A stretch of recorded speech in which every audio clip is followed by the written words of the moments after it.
और उन्होंने जो अपना हक अधिकार मांगना शुरू किया, जैसे आप ज्योतिबा फूले, बाबा साहब भीमराव अंबेडकर, इन लोगों ने जो अपना हक अधिकार मांगना शुरू किया, तो इन तथाकथित शोषकों ने इन्होंने कहा कि जो हमसे बराबरी की बात करेगा, जो हमारा कहा नहीं मानेगा, जो शिक्षा की बात करेगा, जो अधिकार की बात करेगा, जो नौकरी की बात करेगा, उसके यहाँ हम ये संस्कार करने नहीं जाएंगे,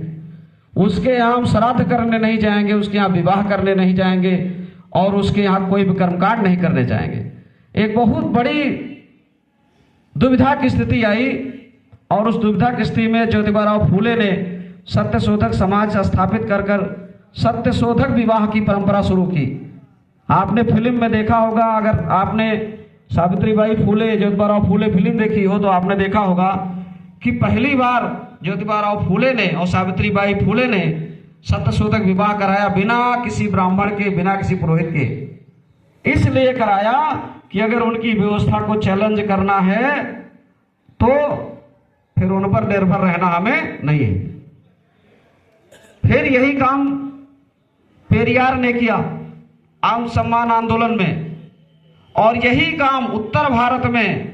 महामना रामस्वरूप वर्मा ने किया। महामना रामस्वरूप वर्मा ने कहा कि अगर पिछड़ों को, दलितों को, वंचितों को आजाद होना है तो निश्चित ही इन कर्मकांडों से आजाद होना पड़ेगा, और अगर हम इन कर्मकांडों से आजाद नहीं रहेंगे, उनके पैरों में अपना सर रगड़ते रहेंगे अपने विवाह के लिए, अपने श्राद्ध के लिए, तो हमको हमारे अधिकार मिलने वाले नहीं हैं। और महामना रामस्वरूप वर्मा ने इसके बाद दो संस्कार, वैकल्पिक दो संस्कार बनाए जिसमें किसी की आवश्यकता नहीं, ना हमारी ना आपकी। और ये दो संस्कार, एक विवाह संस्कार और दूसरा संस्कार है मृत्यु संस्कार, जिसे कहते हैं अंतिम संस्कार। विवाह संस्कार में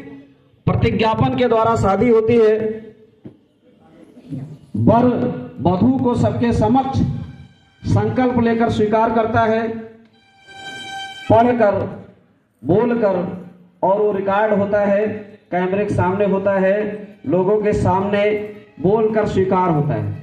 हमारे यहाँ मुंडी नहीं हिलवाई जाती, ऐसे ऐसे कर दीजिए, कुछ मुंडी